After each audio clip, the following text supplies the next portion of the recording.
11th August 2020க்கு ராஜஸ்தான்ல ஜோத்பூர் சிட்டியோட நன்றி ஏரியால காலையில 10 மணி அளவில் சீவேஜ் பைப் கிளீன் பண்ண வந்தாங்க கொஞ்சம் எம்ப்ளாயிஸ்.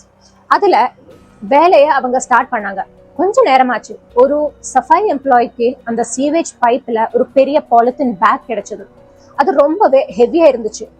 ஃபர்ஸ்ட்ல அவன் நினைச்சா யாராவது வீட்டுல இருந்து ஏதாவது ஜங்க் ஃபுட்டோ வெயிட்டான ஏதாவது ஐட்டமோ டைப் பண்ணிட்டு நல்லைக்குள்ள த்ரோ பண்ணிருப்பாங்கன்னு.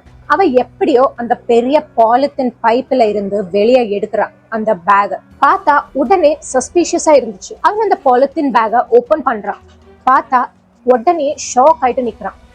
உள்ள 2 வெட்டப்பட்ட நிலையில கையும் 2 காலும் இருந்துச்சு. அவன் இம்மீடியட்லி போலீஸ்க்கு கால் பண்ணிட்டான்.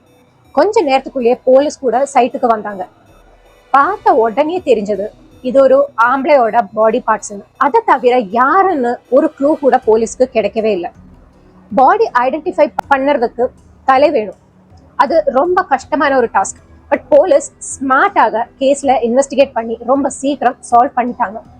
ஃபாரன்சிக் டீம் வந்து ஆட்டோப்சி பண்ணாங்க. ரிப்போர்ட்ல சொன்னாங்க இது ஒரு 26ல இருந்து 27 வயசு இருக்கிற ஒரு ஆம்பளையோட பாடி பார்ட்ஸ் மிஷின் யூஸ் பண்ணி கட் பண்ணியிருக்காங்க. பாலித்தீன் பேக்ல பாக்யலட்சுமி டெக்ஸ்டைல்ஸ் பள்ளி டிஸ்ட்ரிக்ட்னு பிரிண்ட் இருந்துச்சு. இதுதான் ஒரே ஒரு க்ளூ. அதுக்கப்புறம் நியர்பை போலீஸ் ஸ்டேஷனுக்கு இன்ஃபார்ம் பண்ணாங்க. பாஸ்ட் 2-3 டேஸா ஏதாவது மிஸ்ஸிங் கம்ப்ளைண்ட் டீடைல்ஸ் ஷேர் பண்ண சொல்லி. அதுவும் வந்துச்சு. சாயங்காலம் போலீஸுக்கு மறுபடியும் கால் வந்துச்சு. ஏதோ ஒரு சீவேஜ் பைப்ல இன்னும் ஒரு பாலித்தீன் பேக் கிடைச்சதுன்னு. உள்ள போய் பார்த்தா கட் பண்ண ஒரு தலை இருந்துச்சு. ஃபாரன்சிக் டெஸ்ட்ல கன்ஃபார்ம் பண்ணாங்க அதுவும் இந்த ஆளோடு தான். இப்படியே police missing complaints data check பண்ணாங்க. அதுல ஒரு கேஸ் டவுட்டுக்கு வந்துச்சு. நாகோர் டிஸ்ட்ரிக்ட்ல ஒரு 27 வயசான பையனோட மிஸ்ஸிங் ரிப்போர்ட் ரெஜிஸ்டர் பண்ணிருக்காங்க. அவனோட பேரு சுஷில் ஜத் சரண் சிங். 10th ஆகஸ்ட் காலையில மொபைல் ஸ்விட்ச் ஆஃப் ஆயிருக்கு. அப்புறம் ட்ரேஸ் பண்ண முடியல. போலீஸ் போட்டோ வாங்கிட்டு தலையோட கம்பேர் பண்ணாங்க. மேட்ச் ஆயிடுச்சு. ஸோ இந்த சுஷில் ஜத் அவனோட டெட் பாடின்னு கன்ஃபார்ம் ஆயிடுச்சு. அவனோட ஃபேமிலி போலீஸ்க்கு சொல்லி கொடுத்தாங்க சுஷில் ஒரு அக்ரிகல்ச்சரல் டிபார்ட்மெண்ட்ல அசிஸ்டன்ட் அக்ரிகல்ச்சரல் ஆஃபீஸராக வேலை பார்த்துட்டு இருக்கான். போஸ்டிங் ஜோத்பூர்ல தான். அவன் ஃபேமிலியில 2 அக்கா இருந்தாங்க, மேரிடா இருக்காங்க. அவன் தான் ஒரே ஒரு பையன். போலீஸ் அவரோட கால் டீடைல்ஸ் செக் பண்றாங்க. லாஸ்ட் கால் ஒரு பொண்ணோட தான், சீமா. போலீஸ் ஃபேமிலி கிட்ட சீமா பத்தி கேட்டாங்க. ஃபேமிலி சொன்னாங்க 2013ல தான் சுஷீலும் சீமாவும் கல்யாணம் பண்ணியிருக்காங்க. பட் ராஜஸ்தான் கஸ்டம்ல கோனான்னு ஒரு பிராக்டிஸ் இருக்கு. மேரேஜ் ஆன பிறகு பொண்ணு கொஞ்ச நாள் தான் பேரண்ட்ஸ் வீட்டுல இருப்பாங்க.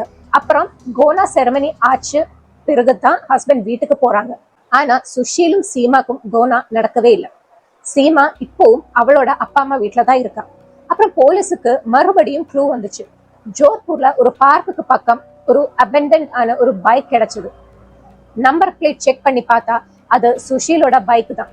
சிசிடிவி ஃபுட்டேஜ்ல பார்த்தப்போ 2 பொண்ணுங்க சூட் சல்வார் போட்டு ஃபேஸை கவர் பண்ணிட்டு அந்த பைக்கை பார்க் பண்ணிட்டு போயிட்டாங்க. சஸ்பிஷன் லிஸ்ட்ல சீமா அண்ட் ஃபேமிலி மேல கொஞ்சம் ஸ்ட்ராங்கா வந்துச்சு. சுஷில் ஃபேமிலி போலீஸுக்கு சொன்னாங்க சீமாவோட 2 அக்கா இருக்காங்க, பபிதா மற்றும் பிரியங்கா. அவங்க ஆல்ரெடி அவங்க ஹஸ்பண்ட்ஸை விட்டு பேரண்ட்ஸ் வீட்டில தான் இருந்துட்டு இருக்காங்க. போலீஸ் சீமா, பிரியங்கா, பபிதா 3 பேரையும் செப்பரேட்டா இன்ட்ரோகேட் பண்ணாங்க. 3 கான்ட்ரடிக்டரி ஆன்சர்ஸ் கொடுத்தாங்க. ஃபைனலி ஸ்ட்ராங் கொஸ்டினிங்ல கன்ஃபர்ஸ் பண்ணாங்க சுஷில் ஜத்தோட மர்டர் இவங்க தான் பண்ணிருக்காங்கன்னு. ரீசன் என்னன்னா சீமாக்கு சுஷில் கிட்ட போகணும்னே இன்ட்ரெஸ்ட் இல்லை. அவங்க அவ்வளோ நாள் கோனா அவாய்ட் பண்ணிட்டே இருந்தாங்க. அப்போ சிஸ்டர்ஸ் கிட்ட ஷேர் பண்ணி அவங்க பிளான் பண்ணிட்டாங்க சுஷீலை கொலை பண்ணிடுவோம். 10 ஆகஸ்ட் 2020ல சீமா, பிரியங்கா, பபிதா எல்லாரும் ஒரு ஹவுஸ்ல மீட் பண்ணாங்க. சீமா சுஷீலா எங்க வீட்டுக்கு இன்வைட் பண்ணிட்டு இன்னைக்கு வந்துட்டு என்கிட்ட மீட் பண்ணி போங்க, அப்புறம் கோனா பண்ணிடுவோம்னு கன்வின்ஸ் பண்ணான். சுஷீல் டியூட்டி ஸ்கிப் பண்ணி அங்க போகிறான். இனிஷியலி எல்லாரும் குடிச்சு அப்புறம் அவங்க கோல்ட் ட்ரிங்க்ல ஸ்லீப்பிங் பில்ஸ் மிக்ஸ் பண்ணி கொடுத்தாங்க. சுஷீல் அன்கான்சியஸ் ஆயிட்டான். அவனோட த்ரோட்டை, அதாவது அவனோட தொண்டைய பிரஸ் பண்ணி கில் பண்ணாங்க. அப்புறம் கட்டர் யூஸ் பண்ணி கையை, காலு, தலைன்னு செப்பரேட் பண்ணிட்டாங்க. இந்த பாடி பார்ட்ஸை பாலித்தீன்ல பேக் பண்ணிட்டு சீவர்ல த்ரோ பண்ண பிளான் பண்ணாங்க. டிரான்ஸ்போர்ட் பண்ண கஷ்டம் ஆயிடுச்சு. ஒரு ஸ்கூட்டர் தான் இருந்துச்சு. அப்போ பிரியங்காவோட பாய் ஃப்ரெண்ட் பீமா ராம்க்கு கால் பண்ணான். அவனோட கார் யூஸ் பண்ணிட்டு பாடி பார்ட்ஸ் சீவேஜுக்கு டம்ப் பண்ணாங்க. ஸோ இப்படியே கேஸ் போலீஸ் சால்வ் பண்ணிட்டாங்க. இங்க ஒரு ட்விஸ்ட் என்னன்னா, சீமா போலீஸுக்கு சொல்றான் நான் யார் கூடயும் கல்யாணம் பண்ண ஆசைப்படல. எனக்கு பாய்ஸ் மேலேயே அட்ராக்ஷன் இல்லை, கேர்ள்ஸ் மேல தான் இருக்கு. காலேஜ்ல நான் லெஸ்பியன் ரிலேஷன்ஷிப்ல தான் இருந்தேன். பிரியங்காவும் பபிதாக்கும் ஆல்ரெடி இது தெரியும். அதனால தங்கச்சியை சப்போர்ட் பண்ணிட்டு இருந்தா. இதுதான் இந்த கேஸோட உண்மையான நிகழ்வு. இந்த கேஸ் பத்தி நீங்க என்ன நினைக்கிறீங்கன்னு மறக்காம கமெண்ட்ஸ்ல சொல்லுங்க.